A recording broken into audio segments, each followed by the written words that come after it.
pakikita. DIY Boga battery operated. Yan siya. Sigurado malakas ang kuryente na ito.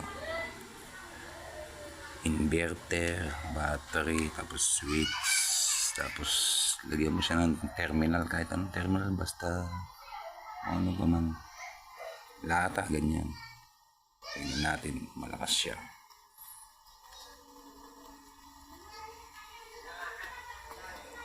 Yan. Yun, no? Lakas, oh. Malakas siya. Tested ko na dito, napaputok ko na.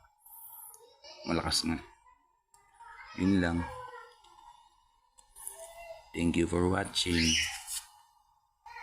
Till next time. Bye.